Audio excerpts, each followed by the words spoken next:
I'm here with Denise Dragiewicz, and she's having a very important fundraiser today, and she is having a band here called The Complete Unknowns.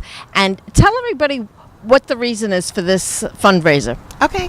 Hi, my name is Denise, and we're having a fundraiser for my production company, which is called Eyes of the World Films. And the goal of the company is basically to tell stories about the environment, especially how in this age of global warming, how the environment is affecting certain areas of the planet and how it's affecting certain animal populations and people that live in certain regions.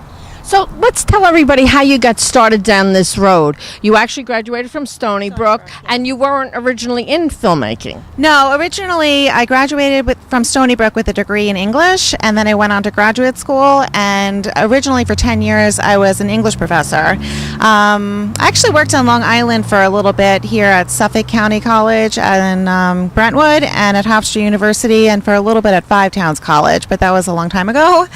The last school that I taught at was Ocean County College in Toms River. And at that time, I was kind of thinking I wanted to do a little bit something else. I wanted to be a little bit more creative.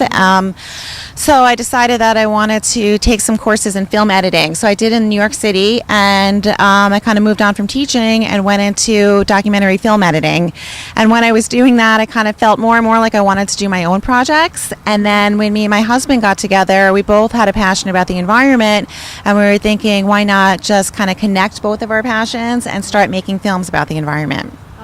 So now how many films have you done so far? I believe we've done 5 films, 5 documentaries. Yes. So now you've done something about the rainforest, am I correct? They're all kind of centered on the rainforest. So the first film that we made, which actually just played in Florida at the Global Peace Film Festival on Friday and Thursday evening, is called Ondasibe, and we filmed that in Madagascar. And that film is basically about the degradation of the rainforest in Madagascar and how it's affecting the animal populations there, especially lemurs. Like, Madagascar is really known for lemurs, but the environmental degradation is really having a major impact on the survival of that species. Like, the numbers are really low, especially for certain types of lemurs, and it's really affecting the people there. There's just large-scale droughts happening all the time there, and Is that because of the deforestation? it's because of the deforestation. Yeah. Actually, they say when you fly over on a plane, you can see a big difference in the past few decades on what they have done, that there's no forest left. Yeah.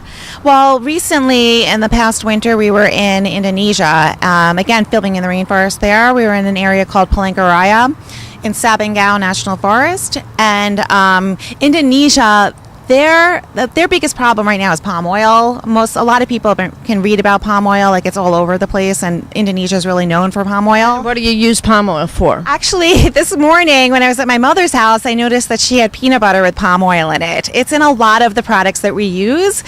If you shop at like health food stores or buy more organic foods, like typically they don't use that palm oil in their foods. But What's the benefit? Is it flavor? Is it makes it shine? It's an oil? It's an oil, and it's cheap, and they use it like as a filler, and it's definitely used in like all sorts of candies. So like any kind of candy you buy at the store probably have palm oil. So how would it help if we didn't use the palm oil? Well, the rainforests are being torn down all over the place, and especially in Indonesia because of palm oil. And a lot of the rainforest has been depleted in Indonesia in the last 20 years, and it's continuing to be depleted right now.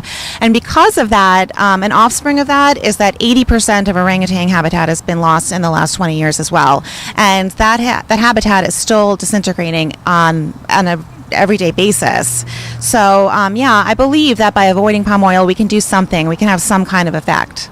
Mm-hmm. What would be the substitute for it? Do you know? Well, you don't need to buy peanut butter with palm oil in it. I don't buy peanut butter with palm oil in it. I go to either a health food store or Whole Foods, or I buy an organic brand, and 9 times out of 10, they do not have palm oil in those type of products. Yeah, so read your labels. Now, I wanted to say, when you go into an environment like that, how many people do you bring with your camera crew, and how much time do you spend there? It depends on the time. I would say probably typically 2 months. And that doesn't mean that we won't do follow-ups after that, but typically 2 months. And it's really just me and my husband, yeah, that do everything. We're like a two-man team. I know the feeling. Yeah. Well, it's a lot of these places are extremely hard to access to. And then you're flying, like Indonesia is like on the other side of the world. So we couldn't really afford to pay a crew to do that. And then to... Now, you also interview the natives, don't you? Yes, of course. And how the environmental degradation is affecting them. And normally it's affecting them in a really horrific way because they're unable to grow their crops anymore. You know, they have this elongated dry season. It's not raining like it used to be. And they're suffering. Yeah. Mm-hmm. So now, what is the project that you're working on right now? Right now, so we were shooting last winter, like I said, in Indonesia about orangutan habitat disappearing, basically. We're still focusing on that. We're hoping to go back to Indonesia this winter. I did put together a short piece. It's about 20 minutes because I was trying to get the deadline for the Yale Environmental Film Contest that came out in June, and we did, and we won first place. That's wonderful. Yeah. If you look on our website, eyesoftheworldfilms.com, there's a link to it. There's a link to, it says link to the Yale video. You could go there and watch that 20-minute piece. But we're trying to make a longer film, like a feature-length documentary about the orangutans and about how the environmental degradation is affecting the people.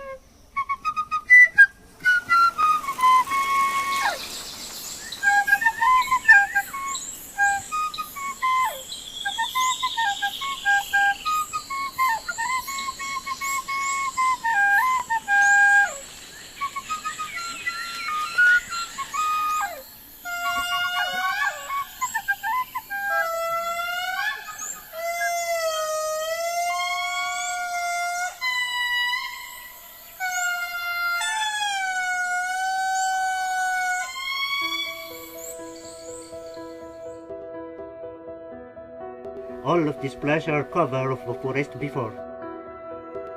Most of the local people depends on the forest. What do they need are always in the forest. When you take away the forest, you are removing almost everything that is there in the terms of richness. Rice farming is a bit challenging in this area, so people are actually obliged to grow hill rice, traditionally planted after slash and burn. So the forest is cleared and then burnt, and on the hill the rice is planted.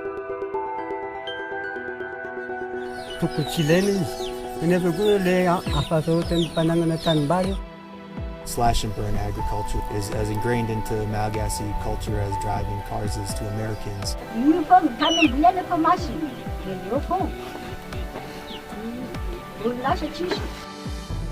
The people that are engaging in CAVI are aware of the impacts of the practice on their local environment.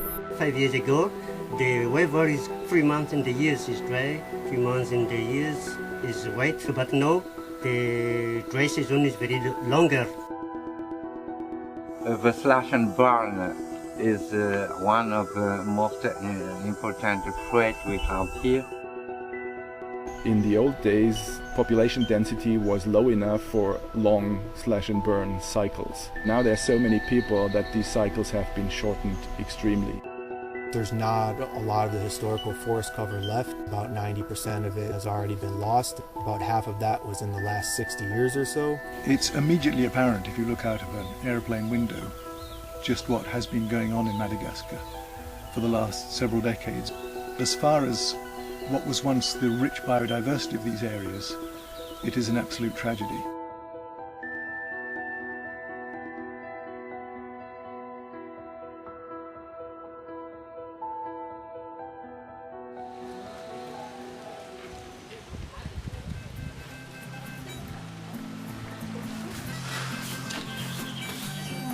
I'm Claude.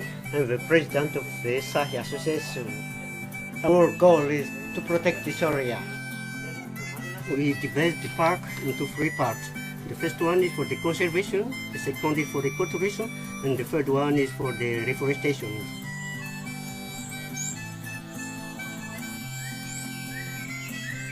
We decided to create a new protected area to convince the villagers to protect the natural resources. We want to show the benefit from the protected area, from the biodiversity, directly to the human being. If people have a benefit from this park, I'm sure they can serve and protect it.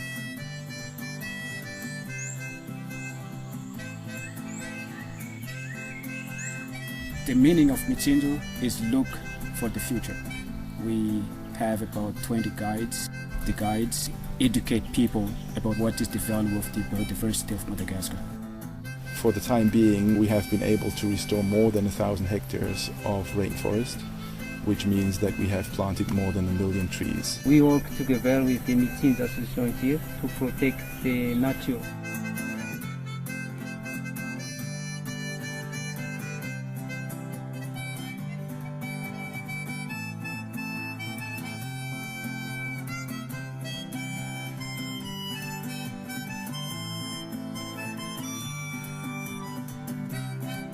So the idea is to attract many local people to participate on the conservation. Most of the local people prefer to work with Michindu, so there is already a big change with the local people. There are a lot of success stories in Andasi Bay. The Andasi Bay region embodies some of the things that Madagascar is most well known for. Despite all the problems that exist in this area, I can still say that Andasi Bay is kind of blessed with initiatives.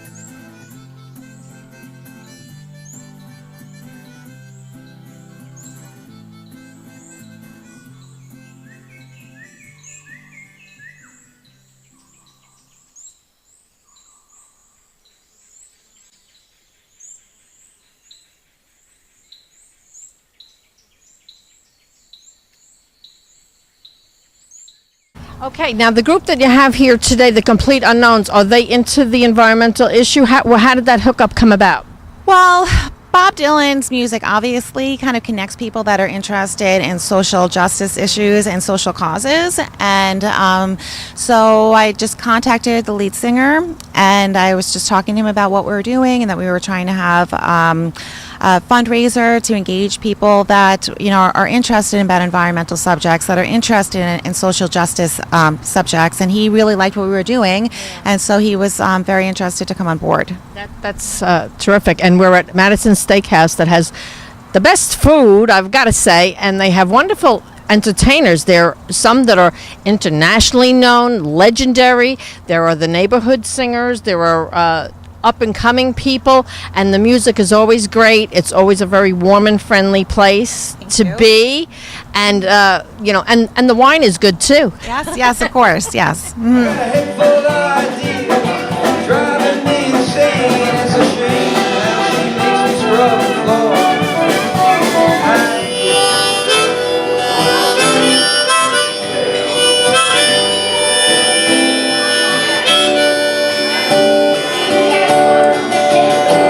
Come gather round, people, wherever you roam. Admit that the waters around you have grown, and you know I'm not the one that you want, baby. And I'm not the one you need. I'm going to introduce the band if you don't know us. It's Cliff Black on guitars, to my left, to your right. Taka Shimizu on bass. James Bernard on drums. Stuart Sherman on keyboard. Randolph Hudson on many guitars. I'm Michael Weiskopf. We are the Complete Unknowns. Thanks for coming out for a really good cause. I'm here now with Michael Weiskopf, and he's the lead singer of the Complete Unknowns. Michael, thank you so much for coming over here to talk to me. Oh, thanks for having me. It's a pleasure to be here. Thank you. You know what, Michael? You're not so unknown because you have a pretty big following and you play some great gigs. Well, it's taken us 10 years to be a success overnight, you might say. We've had a really great season this year, from B.B. King's to the City Winery to Bay Street Theater in Sag Harbor, festivals, and we've had some good success. Yeah. Now, how many members are in your band? the basic band is 6 pieces, and I'm the lead singer. I play guitar, harmonica, and I sing. And we have 2 very talented guitar players, a bass player, keyboards, and drums. And we have guests. Usually we try to have a party on stage and bring some other people in and try to play the music the way we think it was meant to be played, which is live. Yeah. So now, why Bob Dylan? Well, when you're a giant, it's not very crowded up there. So if you're choosing to choose material that I think is the new American songbook, there's Bob Dylan, and then there's everybody else, and the material is so rich. I think the analogy is like, if you're an actor, why Shakespeare? There are people that dedicate their careers to interpreting the Shakespeare playbook. Why not Dylan? Because there are 700 songs that we know about, and probably 1,000 more that we don't. Well, going back to the early 60s, he was something of a renegade, right? Because he kind of, they used to say that he talked through his songs, right? But they always had a message. I think if you're an artist, you have to have something to say, and what you say may reflect the immediate times that you're in, but the real test of any art is how does it stand up 20, 30 years later. Yeah. And if you look at those early songs that now some of them are 50 years old, they could have been written today. And that's the mark of a truly a great artist. Do you have a favorite tune? Whatever I happen to be playing on any particular time. I like a Rolling Stone. I think everybody loves that song. I mean, it's the national anthem, and it's the one that nobody has to kneel for. Yeah. Lay Lady Lay's a good one too. Great song. We've done that. I mean, we last count of about 650 songs that we know about at one time or another over the 10 years we've been together. We've covered probably north of 350 of those songs. Yeah. But you also have original music, don't you? Now, do you write your own songs too? Yes, thanks for asking. I have 3 CDs of original material. You can find my stuff on iTunes, Amazon, the usual places. My website is michaelweiskopf.com, and I've got 3 albums of original material. Most of the guys in our band also have their own projects, and they write original material and perform under their own names as well. Yeah. Do you want to mention some of the members of your band? Sure. We have Cliff Black, who's very well known on the island in New York. He's toured nationally with the Zen Tricksters. He's been with us for almost the entire run. Randolph Hudson III, who was with a band called Bongwater back in the 80s and 70s, and that was with Ann Magnuson. And he's played with everybody. He's very well known and respected studio and live performing musician. Stuart Sherman is our keyboard player, and he's a Bob Dylan expert and a professor of Shakespearean work at Fordham University. James Bernard, who's also very well known regionally, is our primary drummer. And Taka Shimizu is our bass player, and he's been with us from the very first gig that we've ever played 10 years ago. We're going to start our 11th year in 2018. Wow. Yeah. Now, have you seen Bob Dylan in concert? More times than I can, I thought so. Yeah. Have you met him? No, he's met enough people. He doesn't need to meet me. What would we say to each other? He's probably met everybody he needs to meet at his age, and he's 76 years old and still. Yeah. He's still cranking it out and touring. I just saw him recently in Connecticut, and you talk about his early years, and over the years he's been through so many different musical periods. Like Picasso did change frequently. There's nothing predictable about what Bob Dylan's going to do, and that's Metamorphosis. Yeah, I saw him at Jones Beach Theater, and some of the songs were a little different than he had recorded them, but I guess after singing the same song for 50 years, you might want to put a little different spin on it. Well, I've seen him countless times, and I can say with a degree of certainty that I've never seen him sing the same song exactly the same way 2 times. And that's, I mean, it depends on what you want as somebody who likes to listen to live music. If you go to an Eagles show, you know exactly what you're going to hear. You're going to hear the record. You go to a Dylan show, you don't know what he's going to do, and it makes it interesting. Totally, yeah, and that's like the Grateful Dead, very similar in terms of the idea behind performing, keeping the music alive and spontaneous and fresh, even if it confuses your audience from time to time. Basically, you got to do what makes you happy, because if you're not, why do it? Well, you also want people to come back and see you, so there's a balance. there is that, you know, there is that balance. There is a balance, but he doesn't cross the line, and you can go and see him too. Somebody once wrote, I think in the New York Times, it might have been John Perales, wrote about Dylan. He's made a career out of giving people what they don't want, and it's lasted for six decades. And why would you argue with that formula? And for the rest of us that rely on his output to pay tribute to his music, it's a labor of love, because the music is amazing and musically much more layered and complex than a lot of people give him credit for. And I think that as you get older, at different stages of your life, you see different things into it that you didn't see before in the lyrics, you know, and. As with the event that we're having today, for people that we're trying to raise social awareness, and sometimes you tell people things they don't want to hear, but in the long run, people find out you were right.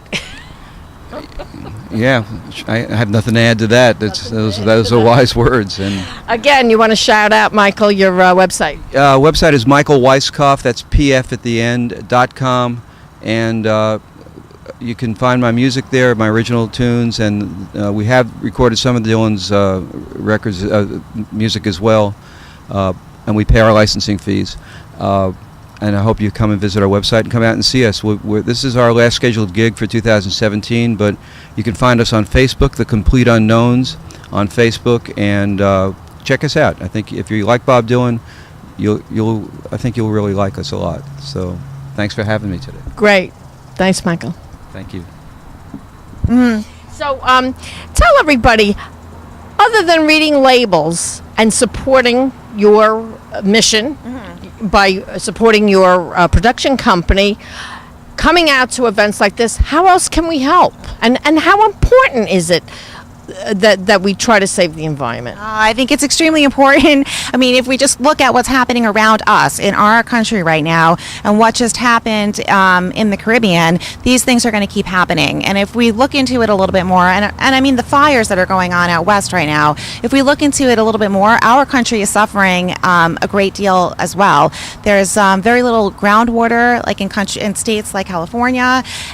There's big rivers like the Rio Grande River, I believe it is, in Texas. That's like about a third of its size that it was 20 years ago. So we're dealing with these environmental problems right now in our country, and it's not just something that's happening internationally. And the biggest advice that I would give people is to just start learning about how your environmental impact can be limited, how you could make better decisions about what you're doing in your regular lifestyle. Like, I do not use plastic bags. I bring bags to the store with me. I carry an extra large pocketbook so I could shove things in there when I go food shopping. I take public transportation as much as I possibly can. I use my husband, I don't have a car because I live in the city, but my husband has a very fuel efficient vehicle.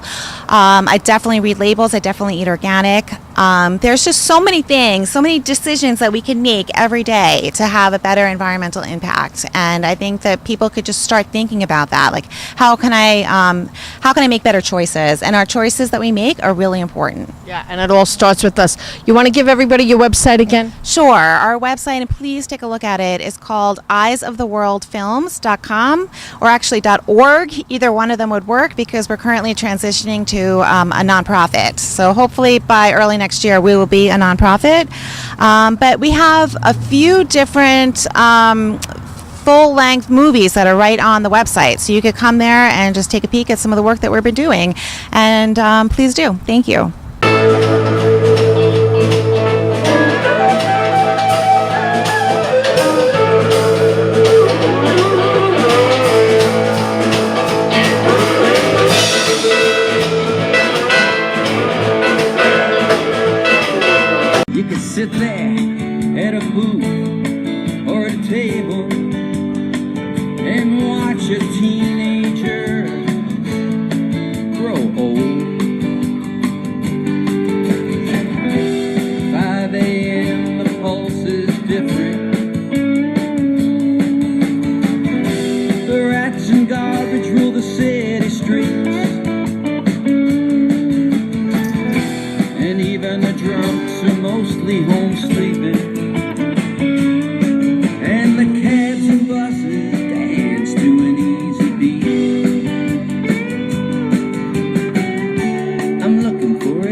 got fed up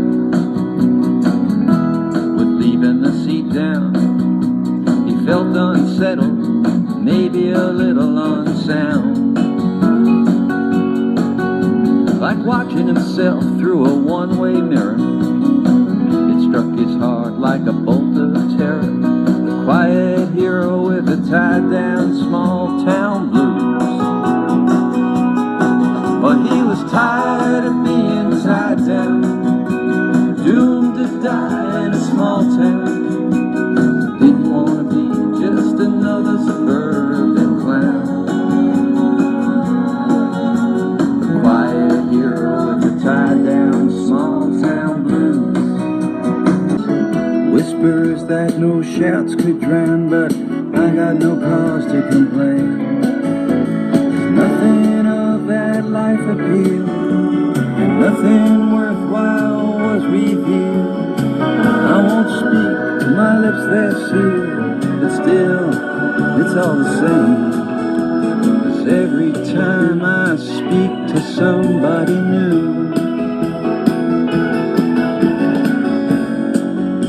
the words just ring back hollow. I gotta face it, baby,